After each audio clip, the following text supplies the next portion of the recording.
The stream is all hooked up. Data is sending now. Facebook is online. And YouTube is online. Amazing. So stand by. I'm going to give you a few links or a few things in the chat. First one is this one, and I'm going to go sneeze for a second. Excuse me. Okay, cool. Make sure I've got this going as well. Okay, so the link is to the Facebook page, and that's where you will see the live that you can share directly.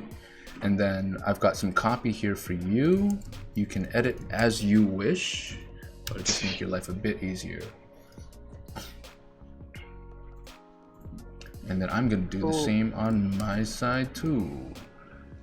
Let's find this live. Dump it in. There it is. It doesn't space nicely when you copy and paste it in. I've got to do that myself. Yeah, from Zoom, the Zoom chat kind of fucks with the formatting a little bit, which is a bit unfortunate. Should maybe send that to people when they do on Facebook, because it should.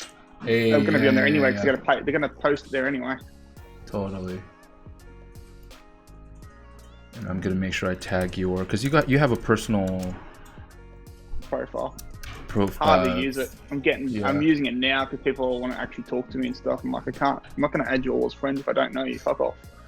Fuck off. Oh, no, I don't like the thing of like someone just invites you as a friend. I'm like, dude, I don't know you. Dude, if I showed you my number of friend requests, it's kind of nuts. Yeah. And just like, I'm happy to chat to you in my profile, but not my personal page. That's for family and all that sort of stuff. Yeah, totally. I'm just formatting it. There we go. Posted it. Sexy. Yeah, and if you want, that can go into the that can be shared into your group as well if you want. Yeah. I think too, like this, as we're talking now, this streams from memory. When I was chatting to you last time and I saw them all that, I thought it was funny. I'm like, oh, okay, I get to see the background. Yeah. What everyone's doing. Totally. And then now you get to be in the Matrix. Uh-oh. No Matrix. Got the new AirPod Pros, man. They're sick. They're so good. Yeah? Yeah. I was surprised the difference that I noticed between the AirPod and the AirPod Pros. And the AirPod Pros are like just another level. Blows it out of the water? Yeah, just in terms of the noise cancelling and stuff. Insane. Yeah. That's awesome. I need to get me one of those. I had enough points with Telstra, so I could just go, yeah, give me free Hey, ones. Nice one. Like, I'm not buying it for $400. I'm getting it for free. Totally. Boom. Okay, I think that is the last share that we have to worry about. Okay, I am done on my side, which means we can now chill and actually... I'm getting better at this. This is so good. I can actually hold the conversation and do my shares at the same time, which is... Of course you can. Which is helpful. No, dude, before I couldn't. I was like, click here. Like, instead of holding a conversation with the person on the other line, I'm like, I'm clicking here. Okay, sharing this now. Going there. I was just saying what I was doing instead of holding a conversation. We've got a few people joining us already, I think. Like, hey, if you guys are watching right now, do me a favor, just give us a hello. Let us know what's good. But yeah, this is a good time to just get everyone warmed up and get all let everyone see a bit of the behind the scenes, shoot the shit side of things too. Nice. What else is new, man? What else is new? I've been playing with home automation stuff. So I literally have a little button here because my missus would drive me nuts. They'd come in during meetings, and I've literally got now a LED strip out the front of my door that goes green when they can come in, and red when they can't. Like a bit of a you know when you're at a studio and it says on air, and then like when it's exactly on air, no one's allowed it. Yeah, dope. But that's LED funny. strip, literally $70 to make it happen, and awesome, best thing ever at the moment. That's dope. That is dope. So I picked that up and I've got like there's a little sensor thing here as well for when I walk into the room at like 4 a.m. in the morning. So it turns the lights on and stuff for me. So I've just gone full automation, hacky stuff at the moment. So I'm just like, yeah, I'm a geek. I love By the way, for those of you that have just joined us, do us a favor, say hi in the comments. This one's gonna be a really good nerdy one in the best way. We were just if you just joined us, we were just nerding out about home automation and hitting buttons to do other things on doors and lighting, turning lights on. So it's gonna be it's gonna be a really interesting one. It's the best thing ever. It's so funny because my daughter Aurora will stand there and go, and she'll tell her brother, the light's red, you can't go in. And she'll just stand there. And she stood there for about 40 minutes waiting for me until it went to green. No kidding. I'm just like, this is hilarious. Like, if I knew babysitting was this easy, geez, I would have done it as a job. Right? But it's not that easy, I can tell you that now. My partner is a certified trained babysitter and is nowhere near that easy. Certified trained babysitter. Yeah, so she that's like next level. Yeah, okay, right, got it. Montessori, yeah. Went to TAFE and stuff, and then did Montessori and all this sort of stuff, and Steiner and these sort of things. So loves dealing with kids. Wanted 7 kids to start off with, and I said, hell no, I'll have 3 I'm actually gonna get. Man, 7 kids. That's an inboard futsal team right there. Yeah, I'm like, you could play rugby 7 with that. Totally. Maybe that's what she was thinking. She was like, wait, if I can turn all of them into athletes, this could work. Yeah. And I was like, sure, you're going to build a business to, support the income of having to feed 7 kids? That's nuts. Totally. How old are they now? I'm always in awe of people that have, so we've got Aurora, Allegra, and Logan. So you've got almost 5, almost 4 in literally about 5 or 6 days. So Logan's almost 4 in 5 or 6 days, and then Allegra's almost 1. So she's like almost 9 months now. Yep. Full house. And then we're in the middle now of almost signing all the contracts to start building a house too. So that's going to be fun. I'm just like, let's just make my life even more busy right now, as much as I can. Adulting, man. Yeah. It's real. It's like, yeah, I don't have enough responsibility yet. Let's just add some more on here just to have some fun, Be great. Totally. How's dude, how good is it that all the well-known names are starting to get into life school now? Yeah, I thought that was funny. I was like, where do all these people come from, and why do they want to come into life? Like, this is me sharing random stuff that I come across and I find that's of interest to me. And it's kind of funny when they say like you're good at it, you think it's like basic stuff, but to everyone else it's just like, oh my god, that's amazing, but you just don't realize it until you post it. And it's not me trying to brag or anything like that. It's just like, I've never noticed that like, to me, that stuff is like, oh, that's just how you do things. That's just like basic stuff you have to do. And then other people when you see and you're like, oh my god, that's amazing. It's just like when you're chatting to a person that knows how to do a car and knows how to fix a certain part of the car straight away. The same sort of thing when they show me like, oh, yeah, this is the alternator and you just have to change this and it works fine. I'm like, oh my god, that's amazing. Totally. I have a clue. But literally, like, it was, if I watched a YouTube video, I would have found it out in about 5 minutes. And here I've been taking a month trying to figure it out. Yeah, totally. It's funny that way. I think it's what do they call it? It's not the expert's dilemma. There's a term for it, right? No, I believe that's true. I think it's the expert dilemma. I believe I've heard about that one, but yeah, I think there's a different term.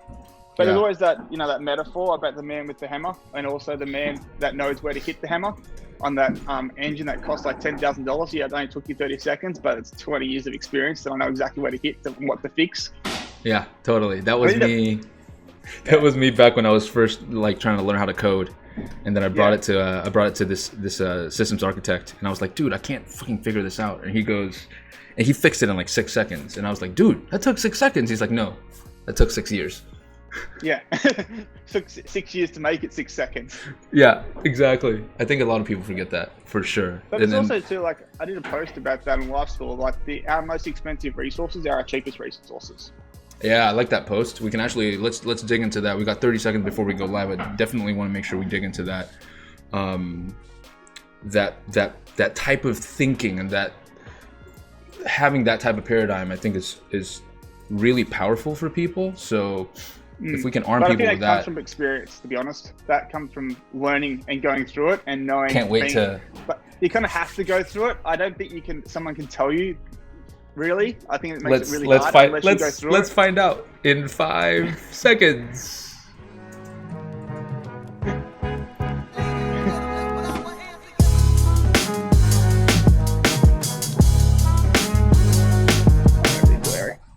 What is going on, everyone? This is going to be a really interesting episode. If you just watched the pre-live, we've already started embarking on a fair few very cool topics.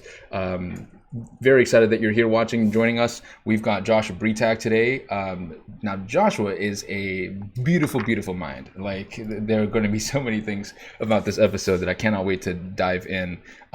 Josh is a data scientist, obsessed about all things optimization. You'll see what I mean in a minute when we start talking. And he's also the founder and CEO of Cubatica. Now, Cubatica is a digital performance marketing agency and business accelerator that scales e-com brands into 8 figures and beyond online through proprietary growth systems, including media buying, conversion rate optimization, and lateral approach marketing strategies. Now, lateral approach, what does that even mean? You don't hear that every single day. We'll dig into that too. You'll often find Josh tinkering with data and with optimization tools, both in business and in life. We were already nerding about that before. He just found an LED light with a button in his room so that whenever he's in his room and doesn't want to get interrupted, he just hits that button and then everyone else outside knows that he's on air. Now, he's been a marketer and entrepreneur for over 10 years now, and has held lead roles in scaling multi-million-dollar businesses and startups, including Canva, Simba Sleep, Wonder.bly, and many, many more. Right? He's passionate about creating returns on investment and building out solid foundations so a company can truly scale. We're going to dig into that for sure too. And Cubatica uses his proprietary systems as part of their growth approach for their clients. Now, he's based out in country New South Wales, which is super interesting, here in Australia. And Josh lives with his partner and 3 kids. When he's not marketing, you might find him in a cycling race or using his cordon bleu training. Cordon bleu training. This guy used to be a chef. There you go. Cordon bleu to cook his family's favorite dishes. So without further ado, let's throw on over. Josh, thank you so much for joining us, man. Yeah, thanks for having me. Gee, that was some hell of an intro. I don't even intro myself that well. Jeez. There you go. But that's complete opposite. I'm like, yeah, hey, I'm Josh. I just run Cubatica, and we scale businesses to multi-million dollars, and that's about as far as it goes. That's my only job. Make you look good and do the layup so that you can do the slam dunk. You do all the slam dunking. We were just jamming just before, and I mean, like, what, you and I were introed, what was it, like 9 months ago to one another? Like, kind of caught each other's eye on the internet. Also had like a few mutual friends. We started chatting, and then I dig a bit deeper into the life of Josh Bretag, and I find out that he's a trained chef. Tell us a bit more about that. Like, why go into that field? I was just good at it. My mum was a food technology teacher, so like I always got top marks. I went to the same school my mother taught at, so I didn't get top marks because I was a teacher's. Like, they pretty much try to mark me down because I'm the teacher's son. Right. So I'm allowed to get, so like I got like 95s and 91s and 92%. So like, okay, I'm good at food. I did McDonald's and stuff and learned systems and processes and worked in multiple kitchens and stuff like that. And I was like, okay, this is what I'm good at. I'll go and do kitchen work then and go, study this stuff. Despite my dad telling me that that's the worst thing I could ever do, and that I was better in computers and software and coding and this sort of stuff because I used to pull apart computers and put them back together again just for giggles. I used to just get bored and I'd rip them apart and just rebuild a new computer just because I can. Yeah. So that's kind of like why I got into it. And then it's like more the sake of, with Le Cordon Bleu, it's just like, how do I get out of country New South Wales and get as far away from home to be an independent 18-year-old that thinks they know what they're doing. Yep. So I was like, that was a really fun journey heading off to Adelaide with about $300 or $400 in the bank, and just thinking that's fine. I'm just like, oh yeah, $300, people can do it. That'll survive me, 2 or 3 weeks. Nowadays, it survives not even like half a day. It's just like, it's ridiculous. Totally. So yeah, that's why I got into it, and then it's like, for that, it kind of then progressed me into my marketing and affiliate sort of stuff because I had like a 60, 70K, debt that I had to pay off for Le Cordon Bleu, because it's a 3-4 year international hotel and restaurant management course, plus learning chefing and stuff as well as an apprentice. So for that, I had to go and try and pay it off, and you're earning only 15 to $17 an hour as a chef or as a kitchen hand or as a dishwasher. So I was doing 3 or 4 jobs at a time, plus studying, and then trying to pay that off. I'm like, okay, how else can I make money without spending extra time? And I bought into that whole fallacy of the idea of affiliate marketing, where you can make extra money without actually doing extra work. And then you do that for a year or two, you find that's a complete load of horse crap. What was the I always love asking this question. What was the, do you remember the ad or the forum or the YouTube video? What was the messaging that pulled you into that world? It was Wealthy Affiliate that talked about how you could make money without doing extra work using SEO. When you learn that SEO is like the slowest ever way of actually growing a company. Right, and that's what pulled you in. Yeah, and just the web development. Like I figured out I was kind of techie-ish. Like I could put things together pretty quickly. So like I just did like a whole bunch of restaurant websites and stuff, and I got them booked out on Wednesdays and Tuesday nights. And I go, okay, the quietest nights. And it pays better. I was getting paid $500 a website. A stupid ridiculous. Look at it now. I'm like, yeah, that's just never pay someone that ever again. But at the time I was like, oh, this is massive money when I'm only making $200 or $300 a week. Yes. Yeah, absolutely. And completely self-taught? Yeah, pretty much. Yeah, all self-taught for the coding and marketing side. And then I've obviously done courses like Reforge and Conversion Excel and those sorts of things, but nothing at a university, nothing at a standard education. The only one that I would possibly do would be out of the Kellogg Institution, the MBA there, would be the only one that I'll potentially look at, or an entrepreneurship one out of like Boston University or something like that, where I'd go and do that. There are only two kind of courses I really rate for entrepreneurship and marketing to a certain extent. Yeah, for sure. And so in you the digital age. Yes, absolutely. You had a stint with working with Canva and a few other now mammoth companies. What was what did you get out of that experience? Well, I got a lot. So which one should we start with? I guess I'll start with Canva since you asked about it first. So I got paired up with the head of growth there, Andre. Absolutely fascinating individual, really smart, really switched on bloke. If you want high level thinker, he's the guy you chat to. So he basically throws everything,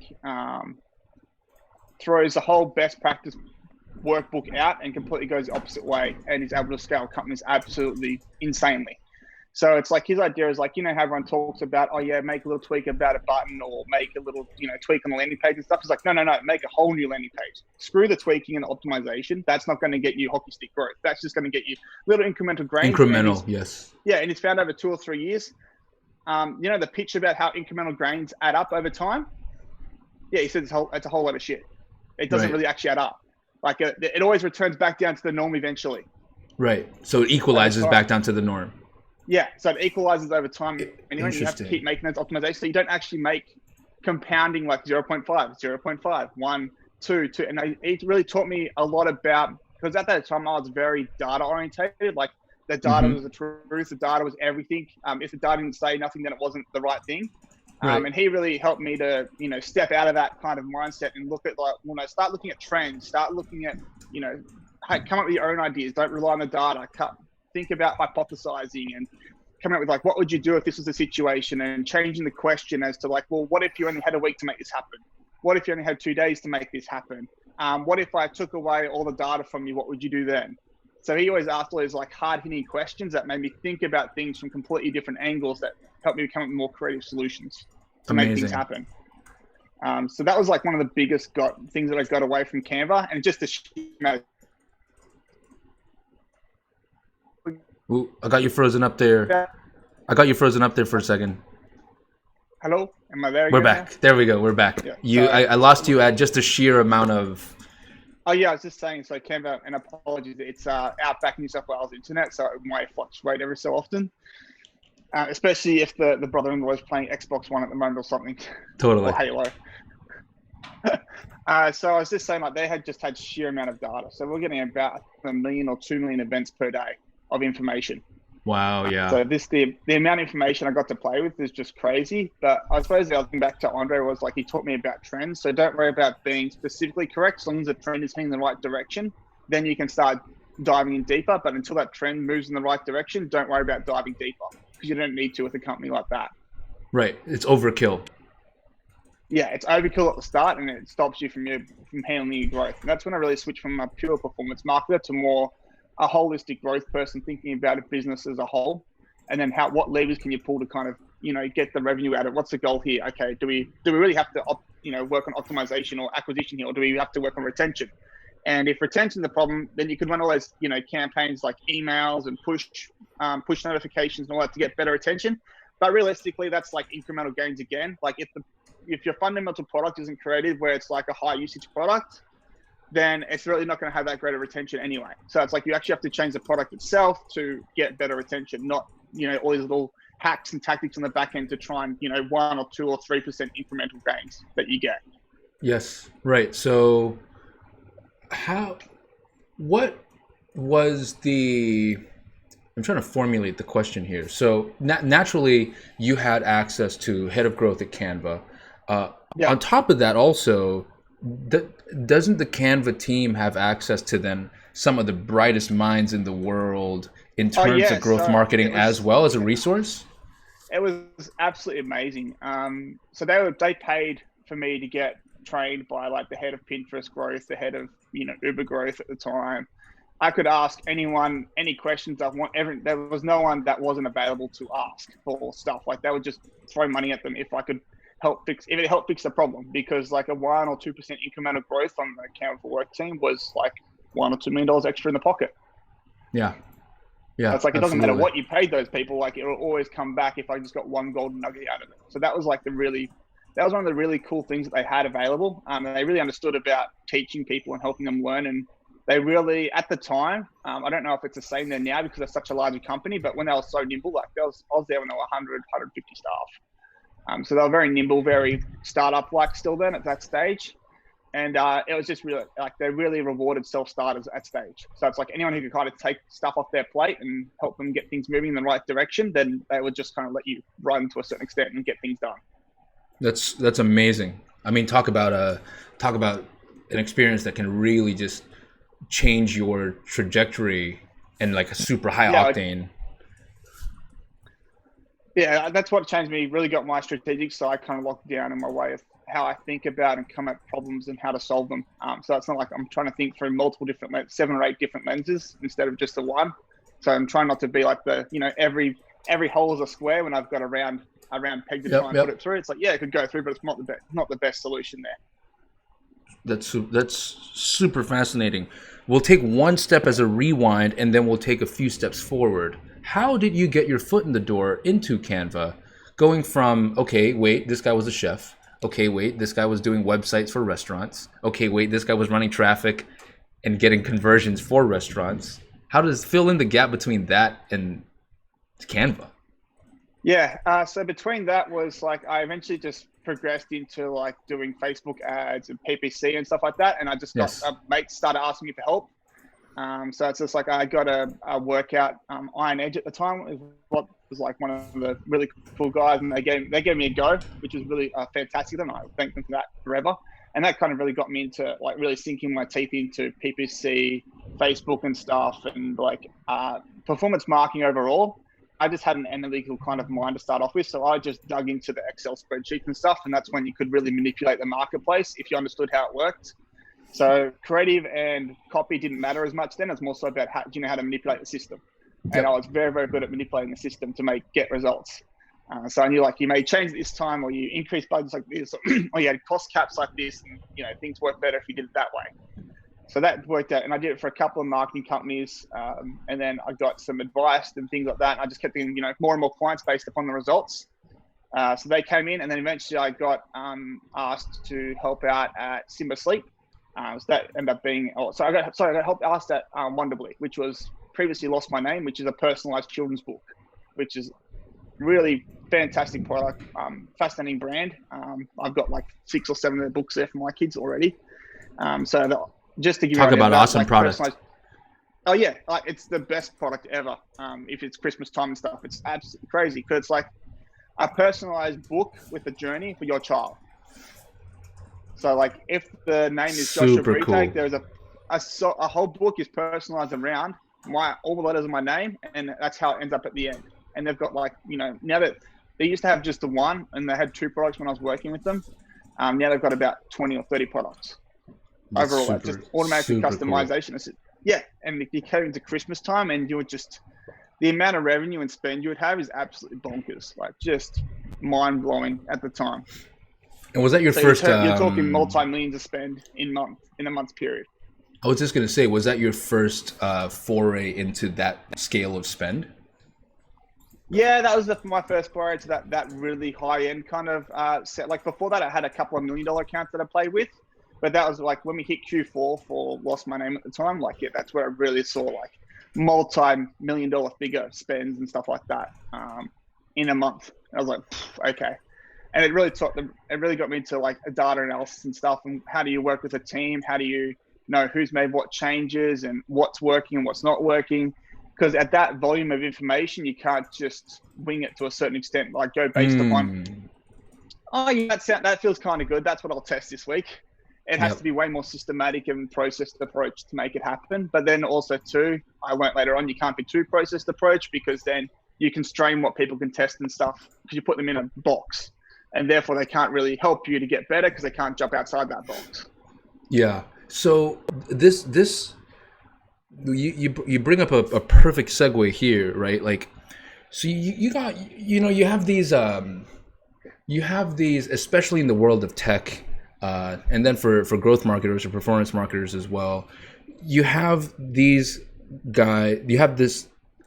chunk that go, okay, well, I'm at an earlier stage right now, so I see the world through like a certain lens, right? And then you have the ones that are a bit further along, where, okay, I'm starting to see some traction, or I am at that stage where I really want to ramp up my acquisition.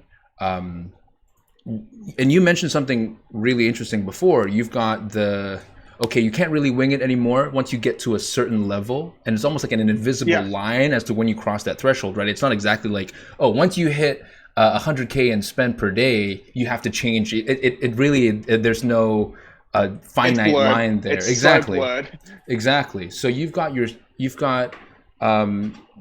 wing it, and then you have to have processes, but you can't go to process. You have to come back again, which just screams discretion.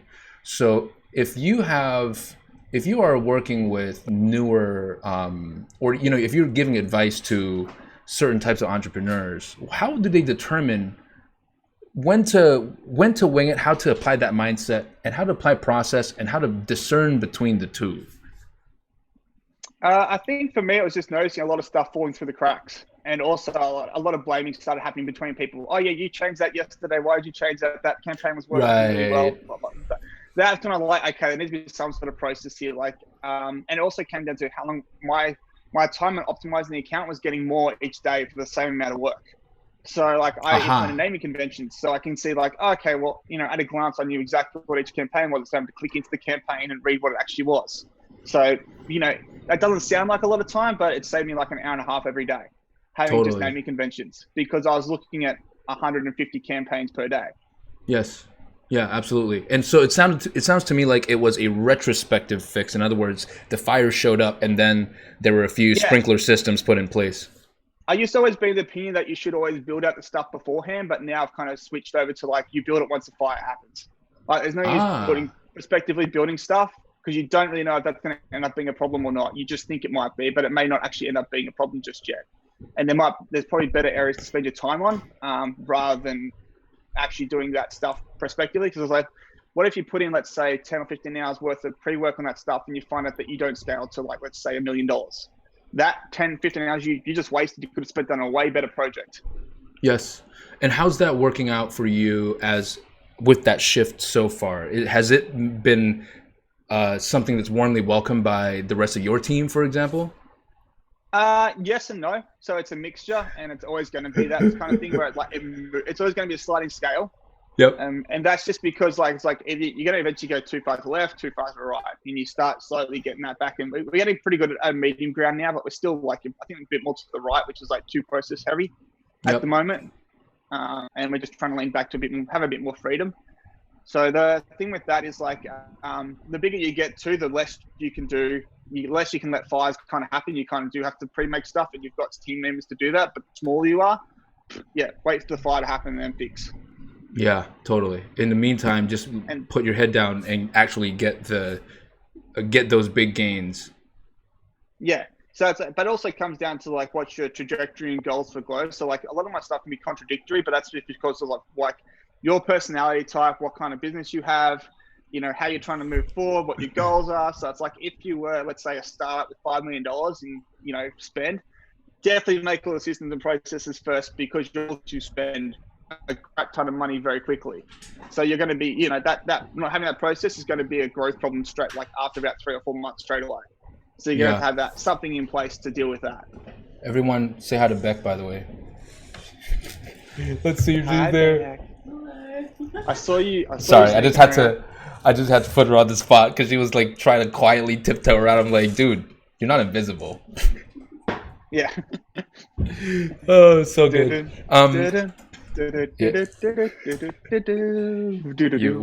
We're showing her. Do kids even know what Pink Panther is anymore? Most likely not. Yeah, it's all Bluey now, isn't it? But yeah. Although Blue's pretty. I think Blue is kick ass. Bluey. Blue is kick ass. It hits the adult audience and also hits the children's audience. So like, there's jokes there for the adults to get, and there's jokes there still for the kids. So they've just nailed it. They've absolutely nailed it.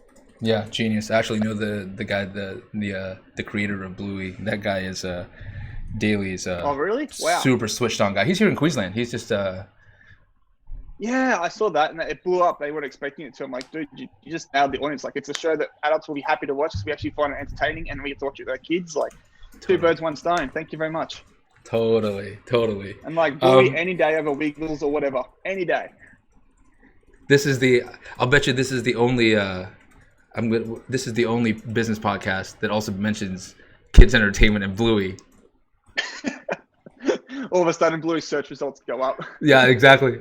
Well, if we get that kind of clout, I would not complain whatsoever. So with what you like, the very interesting thing is I'm a big, especially doing the number of episodes that I've done now, I've found that I'm wittingly or consciously or unconsciously, I'm very, very interested in one, identifying patterns, but then also two, studying perspectives. It seems like everyone that I've spoken to so far, the entrepreneurs, the growth marketers, the startup founders, they all are able to be very self-aware of the perspective that they have on certain things. Like you were saying before, right? Instead of one lens, 6 or 7 lenses. So it's not, you're not dogmatic in your approach. If you could break that down, from back then being a chef to, and also when you were younger, being able to take apart a computer and put it back in again, and then your time with Canva, and then now your time as a founder, how did you continually build that self-awareness, build that lens, and know that you have to apply several lenses? My objective here is to help our viewers, the ones who might not even be aware that that is a thing, go, wait a second, should I be thinking about how I view a problem set, or how I view the world, or how I view my startup and the narrative, as an example? Yeah, so from the chefing days all the way up to probably the end of Wonderbly, like I didn't think about, everything was through one lens. How to solve acquisition problems. It was always through that lens. It wasn't until I hit Simba Sleep and Canva that I had to kind of push myself and go, well, is there actually other solutions to this? Because there's more moving parts I could play with. I was kind of in a box at Wonderbly. Like, you could work on performance marketing. That was it. Like, that was my box. Whereas Simba Sleep, I came in and worked with them. I was like the third, unofficially like the third employee of Simba Sleep at the time. Wow. Yeah. Right. So it's just like, we had a handshake deal over a burger on a napkin, and that was it. That was like, I love those types of startup stories. Yeah, I love those types of stories. Yeah. And Lilith was one of those, and I'm just laughing back at the days of like looking at that and go, that was just amazing. And that really like blew them up to, I think they got valued at 38 million after 18 months or something ridiculous. Wow. So it was just 0 to 38 mil. Like, but the big breakaway for that was the guy that was running it was a previous performance marketer. So he understood how acquisition and stuff worked. And he was like, for the first 3 months, I don't care what the CPA is. I just want to find out, does this work? Like, does this actually sell on these channels? And we managed to find a couple audiences where it worked. We started to get some, angles and all this sort of stuff working, and that just went completely nuts. And then that's where I kind of started shifting my mindset as to like, well, I now need to be a bit more stronger on copywriting and think about different angles and things. I'm like, okay, what's the problem solving here? and then start thinking about, okay, well, what's the problem a person's having? Okay, what's the solution to that problem? Is that the only solution? Okay, well, what other problems are related to having a bad mattress or a mattress that you've had there for 10 years? So we had like one ad, which is like, have you not replaced your mattress for 10 years? Are you getting back pain? Are you hurting when you wake up in the morning? And we're trying to just think that seed in the back of their mind. Yes. And then we'll remarket them. Eventually that they converted at a stupid high amount. And it was just watching all the data and stuff coming in as well, and just understanding that things that I thought wouldn't work were some of the best performing ads ever on the account. And that showed me that I have a problem with my biases that I have to be careful of. Golden statement right there. I think anyone that, and that's in fact one of the most exciting reasons, or rather one of the biggest reasons why I was so excited to have you on the show, because I knew that some statement like that was going to come out of your mouth for sure, right? Where based on I know so many founders, designers, brand owners, sometimes even performance marketers commit this sin where the sample size of one, and not understanding that they have biases, they go, oh, that's never going to work out there in the market. And then the data comes back and you're like, I better eat my words now because it's just crushing. Yeah, I've eaten my words so many times. And it's something I picked up from Andre, actually, which is like he keeps a logbook of what he said would work and what actually worked, and seeing what his hit rate is. Wow. See, I love that. That level. That humbles him to a certain extent. I think he had a 40% hit rate of being right. And he's still one of the best growth people I know. Right. So if he's like got a 40% hit rate, my hit rate is going to be probably like maybe 30 or 20. And here's the beautiful thing, or the thing that I don't want to make. I want to make sure we don't gloss over for everyone watching this as well, which is the fact that he knows his success rate, his hit rate, and his miss rate. That in and of itself is impressive, right? Because he actually he goes, no, I have a log. I know. These were my hypotheses. These were the assumptions. These were the outcomes. So for this test, yes. This one, no. This one, there. So the massive learnings never stop, right? Yeah. That's crazy. Yeah, that's super like awesome. It was just like when I came to him, he really destroyed my whole perspective about performance marketing and how how to change it to growth as overall. So he was like one instrumental to like shifting my whole mindset, and he was the one who kind of like got me to start thinking about things from different solutions. What if you remove stuff? And then that came further from like listening to Tim Ferriss and those sorts of people, because they love those sort of stoic kind of questions, which is like I find absolutely fascinating. But you also you can't spend too much time in the crowds. You got to get back in the weeds sometimes as well. Yeah, and actually do the work as well. Yeah, totally. And actually do the work. Yeah, totally. And then also I had my partner, which came along 2.5 years ago. So she also helps with that. She asks a lot of different questions because she's very meta creative driven, and I'm very analytical and data driven. So we clash all the time. But it's a good mix too, right? That's the way it has to be. I mean, I knew that, and I wasn't looking forward to bringing her on board just because I knew that was going to be like not argument central, but a lot of heated debates. Yes, which can put undue strain on what is meant to be And then the other one that got me for that is I went through the logic thinking process. Nice. Which gives you like 59 or 60 different frames of how to think through a lot of problem solving scenarios. Amazing. Yeah. So really building up the capability to have multiple lenses. Yeah, but that's that works for me because that gave me a framework that I could work in, and I don't work well without frameworks. I need some sort of guidelines, I need some sort of template, and then I'm off to the races. But if I don't have that, it takes me forever to figure out something.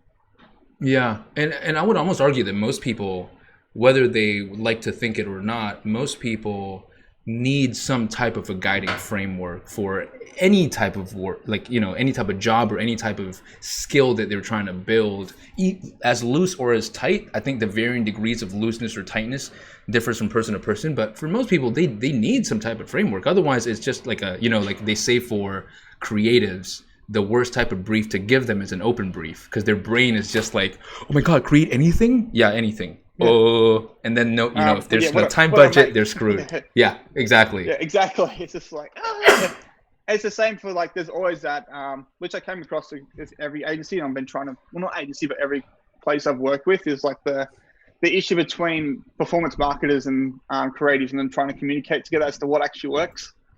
That's always a fun one to watch. Totally. And a lot of that comes down to the fact that it's almost like two different languages, right? It's if you have someone speaking ones and zeros, numbers, metrics, and then the other person speaking in feelings and how does this make you feel, it's you might as well put a French person down next to a Russian person that do not speak each other's language, and you just watch them try to communicate one thing.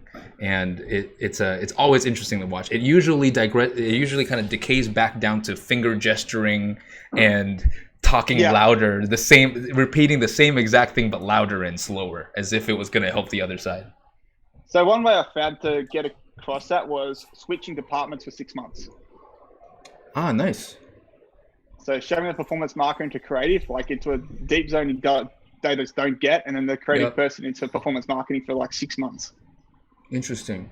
Yeah. So but you don't have to do it with one person. You don't have to do it with everyone. You just do it with the one person. That one person then becomes the advocate for explaining stuff in a language that creatives can understand from a performance person's perspective. Awesome. So in other words, you're almost like electing an official translator. Yes.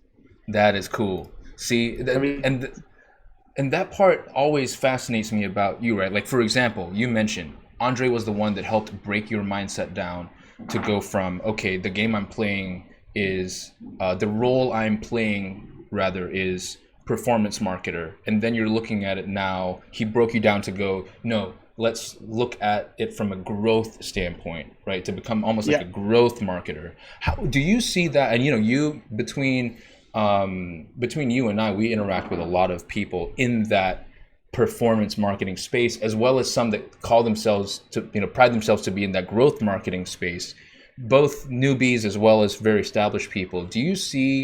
What do you think are the primary misconceptions about performance marketing or like media buying? So if you want to define the two roles, the easiest way I look at it is like, do you work on product? If you don't, then you're not a growth marketer, you're a performance marketer. If you do, then you're a growth marketer.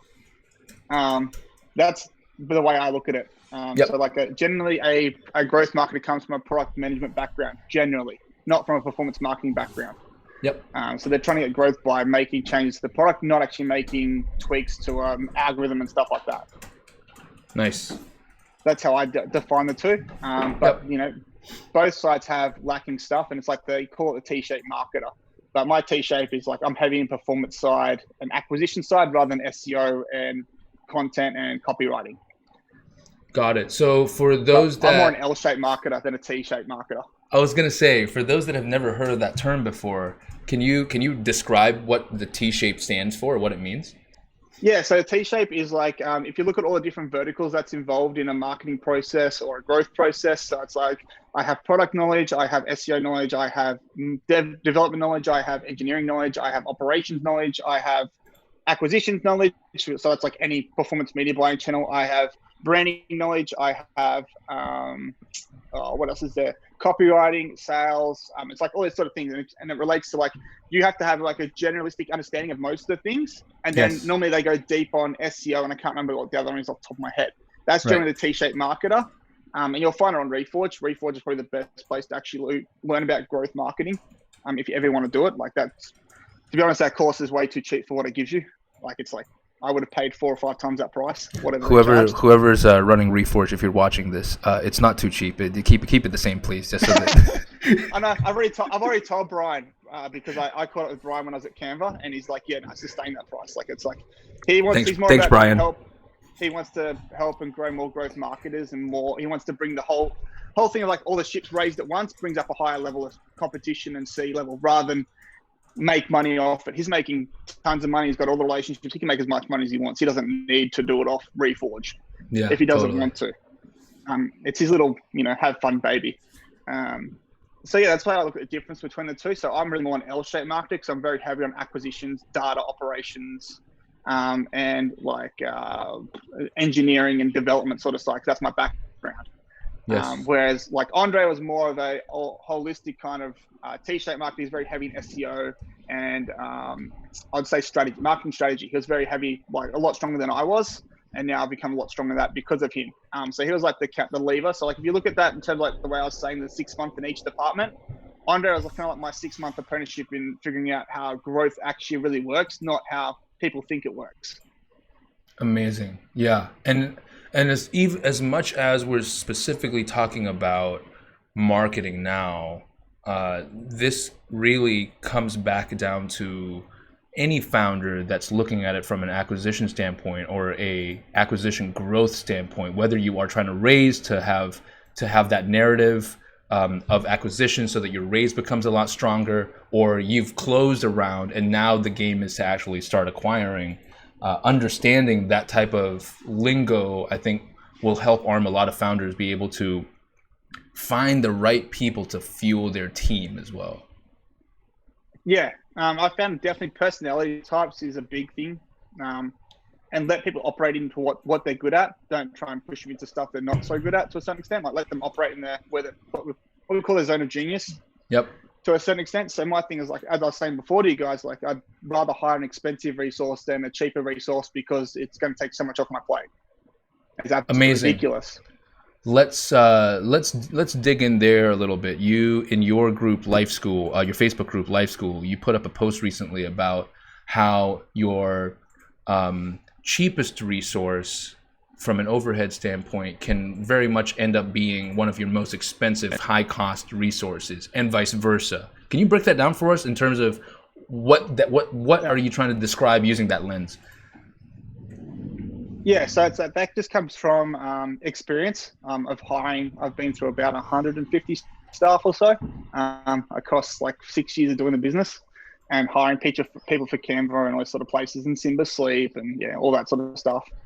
So it's also like I've noticed over the period of time, I haven't really picked up on it. Maybe the last, I'd say 2 years is when I really kind of dug deep into that, where I found it like realistically, if you look at the whole thing, the whole perspective of a person's life cycle, of an employee's life cycle or an entrepreneur's in that business, over the whole period of time, how much time you spent training them, getting things done, getting them up to speed, how much time you had to manage them, all that sort of stuff. The cheapest resource generally costs 2 to 3 times as much as what the most expensive resource did at the time. Right. So it just comes down to, do you want to pay now or do you want to pay later, right? Yeah, it's more so. It's not even that. Like the most expensive resource isn't always the best resource as well. So I'm saying that within making sure that person's competent and they're really good at what they're doing, and not just jacking a price up for the sake of it. But for the example of the one that I gave on Life School was the fact that like that was our analytics dude. He came out at 3 or 4 times the price of any other analytics dude that we had to do stuff. So like when you're talking through like generally most analytics are around about $900 to $100. This dude's about $400 to $500 per hour. But it's like this dude is like the same thing about the engine and the guy with the hammer that knows what problem to fix in 6 seconds.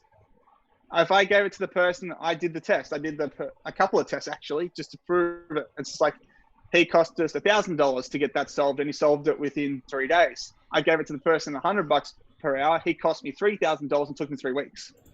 There you go. Yeah, and it's an actual dollar for dollar. You can actually see the returns and what the outcome is straight away. Yeah, and it's like the difference was like just so glaring. It was amazing. So it's like the dude who was cheaper, not saying he was bad or anything, but it's just like he hadn't had the experience to know how to solve that exact problem and how to solve it quickly. He hadn't been in that situation before. He didn't know how to, all the different or intricacies that this guy had. And the thing was that was like, he's asking me a lot of questions. He's, trying to figure like, okay, well, what's the access and stuff, this sort of stuff. He's not really as much of a go-getter because he just doesn't know like, oh yeah, here's the solution. Here's how I go, bang, bang, bang, bang, done. The other guy, I literally had a 15-minute meeting with him. We chatted once about to clarify stuff, and then 3 days later it was done. He sorted out getting access to everything from all my staff. Didn't even bother asking me or anything, just left me alone. Went and sorted it out. If any had any questions, you'll go and ask my staff and stuff first, and then you'll come back to me, rather than asking me first. So it's just like he just had that perspective, like, yep, this dude's time is valuable. His whole idea is he wants to get the problem solved, but he wants to get it without any extra input possible. Yeah. Right. So it definitely sounds like a lesson in recruitment of not being penny wise, pound foolish, and finding yourself not having what seems like upfront financial savings, but really you're just paying in other ways, and the cost creeps up on you for sure.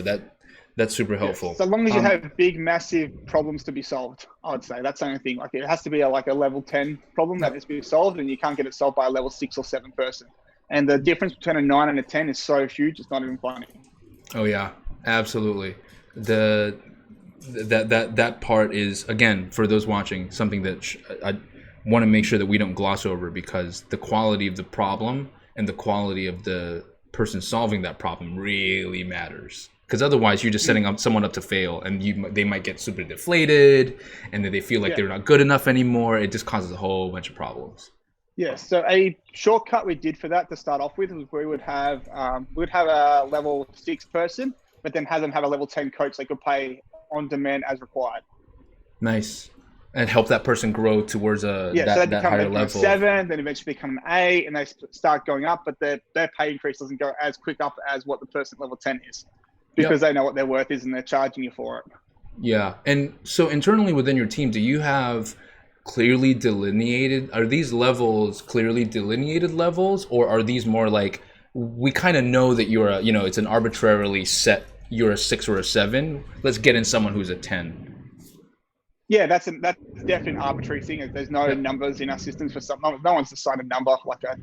How do you measure that? To be honest, it's not a bill thing. It's not an RPG game. Yeah, I'll give you about a 6 or so, because you can't solve this kind of problem, and I know that's a big problem that I can solve quite easily. So it's probably a level 10 problem. So I'll give that to X, Y, Z to go and chat to. So it's like each one of our media buying departments has a coach so they can go and ask them questions instead of me.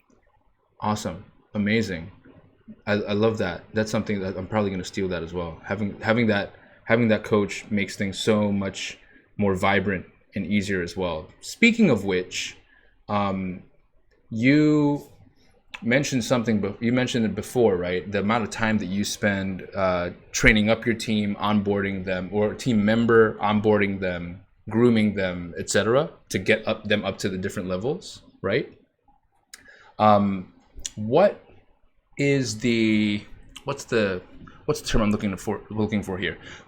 With most companies, most founders, they start off founding a company or the founding team, they're the subject matter experts, right? Mm-hmm. And then the team comes on and they're adding more people to add to the capability.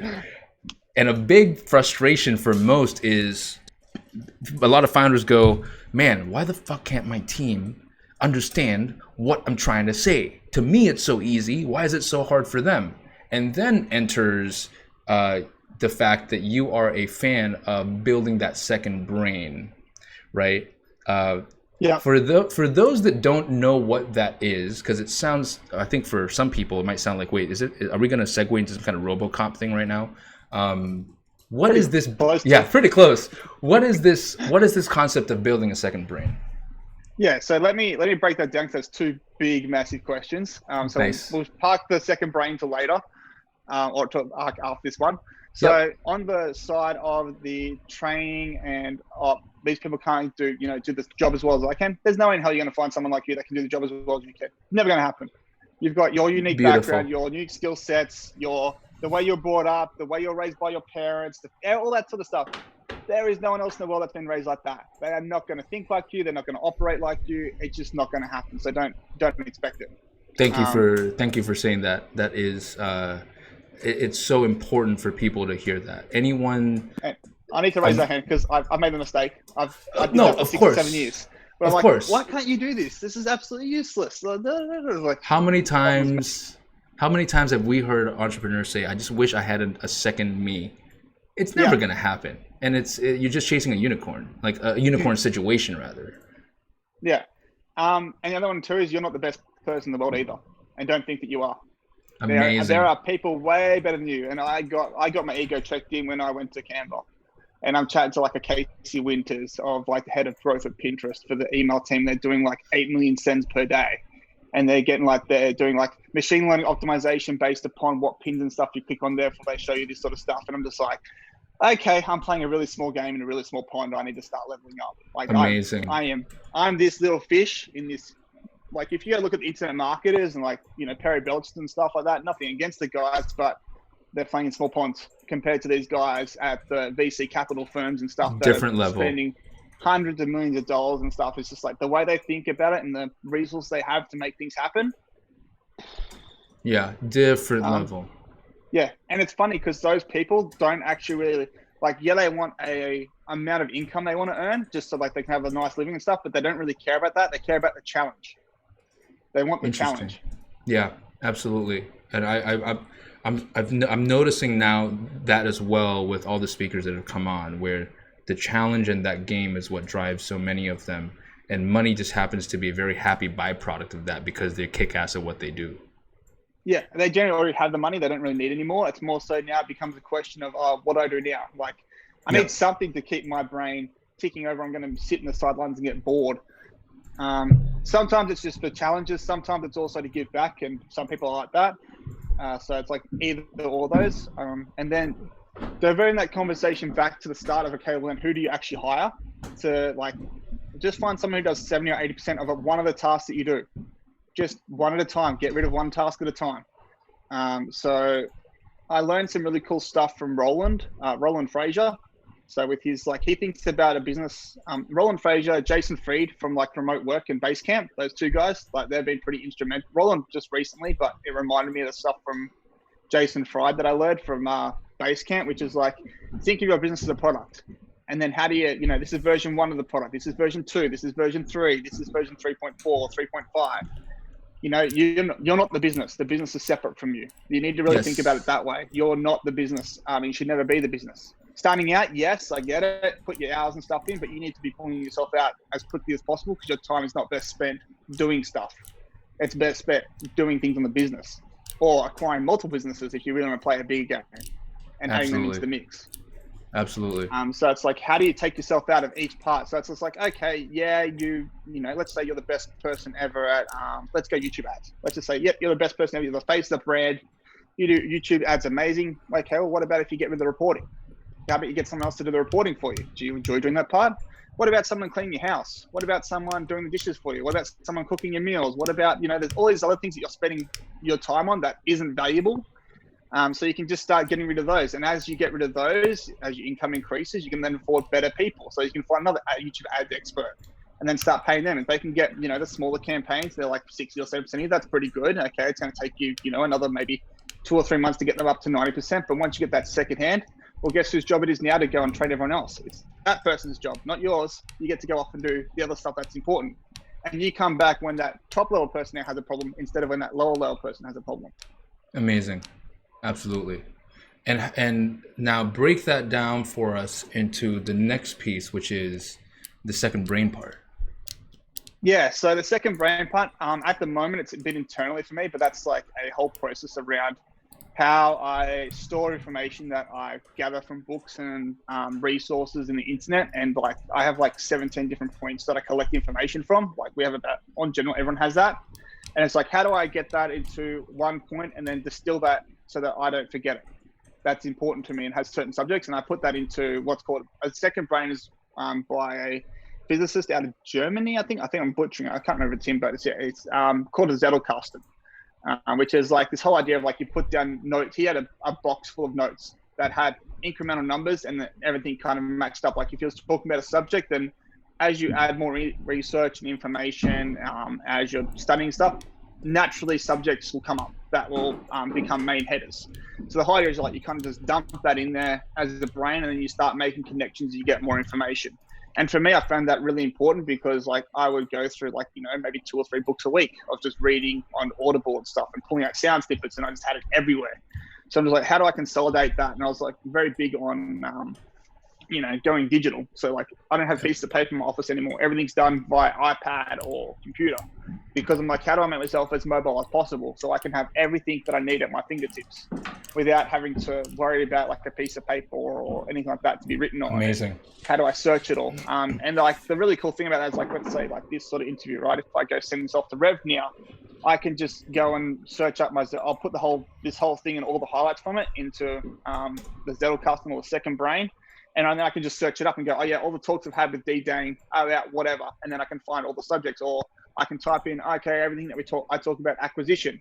And then I can pull it up and make an article out of it and, pull together a course very easily because all the pieces of information are there. So it's just about you just pull it and put it together like you do in your brain. except for as external. And it just gives my brain extra space. So I can go, yeah, cool, I know that's in there. I know it's stored. I'll revisit that in 7. So I also I customize mine. A lot of people just do like put it in there, but I add it to a GTD methodology with Zettelkasten with also memory practice as well at the same time. So I add 3 parts in and mix it together because I like this system, but it wasn't quite where I wanted it to be. Like the problem with like memory palaces and stuff is like, yeah, you can remember the information, but you can't tie the information together. Is the problem that you normally have. You can remember 4,000 or 5,000 items of everything, but it's all about how you tie the information together to bring out something new of it, or a new learning, or a new perspective that matters. Yes. So I do more like repetition learning. So like I'll revisit something I've written, 2 days later, and then 4 days later, and then 7 days later, and then 14, and then I think it's 21, then 3 months later, then 6 months later, then 9 months, and then after 9 months, it's in my head forever. Like it's just there. It doesn't disappear now. It doesn't become long-term memory. Now you guys see where we've come full circle with the life optimizer piece that I put into the promo copy. This is exactly why Josh is such a fascinating individual. Now, I want to end on the high there, and I want to make sure that whoever is watching this, at the end of the show, they know where to go to find out more about Zettelkasten, about the second brain, and about all that, because you share a lot of good stuff about that in your Facebook group. I want to make sure that everyone knows where to go to find more if they want to start digging a lot deeper, and if the hunger is starting to pick at them. I'm really glad that we segued all the way into here. Now, this part of the show is my favorite part of the show. We're about to get into this part now. Growth and Greatness Show was inspired by this one TV show called Inside the Actors Studio, hosted by the late James Lipton. It was on Bravo TV, and it ran for the longest time, right? He had people like Steven Spielberg, Meryl Streep, and all these actors and all these producers, writers, directors in his show. And he had a tradition of ending the show the same way with every guest. And he was inspired by this French host called Bernard Pivot. So I am hoping to continue that generation-long tradition. So it's a series of rapid-fire questions. You can answer for as long or as short as you like. You ready to start? Go for it. Beautiful. Josh, what's your favorite book? Ooh, geez. I'm gonna can I have a few? Yes, you can. Okay. So most recent one I love, Atomic Habits. I absolutely love that book. Just because the way it talks about habit forming and habit building, and it works. It's great. From a business perspective, Mr. X from Jay Abraham and the Money Making Secret Masters of whatever. Where have I put that one? Let me see where it is. It's there somewhere. I can't find it at the moment, which is kind of funny. Actually, it's probably on my desk because I was using it yesterday. But it's like, you'll see it's all ratted tagged and everything's, oh, there it is. Like, I have literally ripped this book apart. I don't know how many times. And it's literally like, I've had to glue and sticky tape it, and I've like marked it all over. And that's been all, so when I was talking about Zettelkasten, this whole book is in my Zettelkasten, all the highlights are in my, so like I photocopy this and it's all on my tablet now. Nice. So it's like when I'm research stuff I found out, then that's the cool one. That's Mr. X by Jay Abraham. Yeah, it's Money Making Secrets of Marketing Geniuses, Jay Abraham and Other Marketing Wizards, and no nonsense guide to great wealth and a personal fortune, also known as just Mr. X. Nice one. Love it. You can get it from about $400 or $500 on Amazon, and it's worth it. Beautiful. Probably one of the most expensive books around, but hell of is it worth it. Or you can get PDF versions around as well, I believe. So there's that one, and I also love stuff from Tim Ferriss. So the Tribe of Mentors, like that was just the stuff you get out of that is just crazy. Like there's just every time I go back and there's just gold when I need it. Now that we have the short list, hypothetical situation, the house is on fire. You have to run into the house and save one book. Mr. X. There we go. Done. Next question. What is your favorite word? Ooh. Fuck. Lovely. What is your least favorite word? Oh, what's there is one. Can't think of it. It's funny, I can't think of it right now, but I know exactly what it is, but I can't think of it. It is. I'm gonna make you Facebook Messenger me It's when someone after. talks no, it's when one talks in absolutes. So it's like that's the absolute truth. I'm like, well, no, it's not actually. Da da da da. Got Like it. that's absolutely correct. It's when someone says like, that's absolutely correct. No, it's not. So being dogmatic. Yeah. Yeah. What turns you on? What switches you on? Very big complex problems. I love really complex challenges. I love massive problems that a lot of people just can't solve. And I'm like, I just come in and find a solution. Like, yeah, it can be done. Take that. Nice. And what turns you off? What turns me off? People that aren't willing to try and figure out things by themselves. That really frustrates living guts out of me. When someone comes to you and it's like you could have gone to YouTube and figured that out, or you could have gone to Google and figured that out. It's like, go do some work and stuff, and ask me the complex problems and stuff like that, not stuff that can be answered anywhere else. What sound or noise do you love? Lounge music. Love the sound of lounge music. That's amazing. What sound or noise do you hate? What's that? Those the bilateral brainwave ones? I hate those. They drive me nuts. Wow. They give me like headaches. I just can't stand them. I prefer to listen to lounge music. Like I tested that stuff out to see if it helped me with my optimization and being more efficient and stuff. No. Interesting. What is your favorite curse word? You might have answered this already. Yeah, it's like the favorite word is like that. Yeah, I suppose fuck is probably the same one. I get in a lot of trouble for being cursive and stuff and not being as professional, but I'm like, well, I'm only going to be me, and if you don't like that, you can go with another agency. There you go. What profession other than your own would you like to attempt? Robotics. Love to do robotics. Love it. What is the greatest piece of advice you've received that's helped you grow? Greatest piece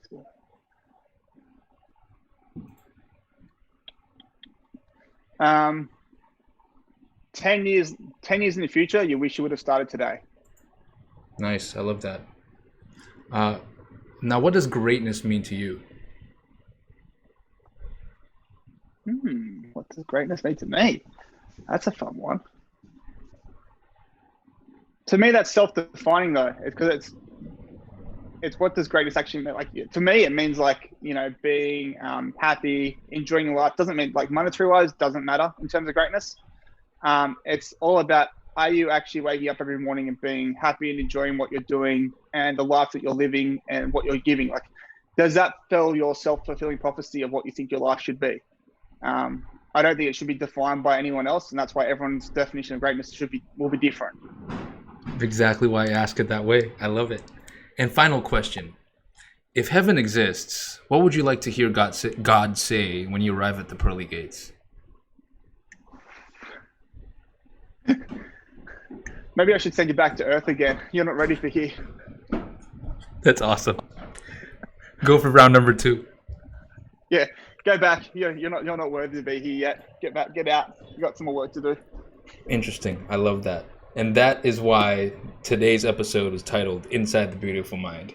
Final question on top of that series of questions. You share a lot of really good information. The perspectives that you share are always very insightful. I find it really helpful in my personal life and using a lot of that with my personal compass as well, as a business leader, as well as just a human in society. Where can people go to find out more about the stuff that you share? About Zettelkasten, about the way that you look at life, the way you look at work, the way you build your team, etc. That'll be life school. So that's where I'm sharing it all, because I'm not a great content sharer. So it's more so like when I think about stuff to go up there. So like everyone has their faults, myself included. My fault is I am not very good at sharing the stuff that I do. So that's where it's all going at the moment.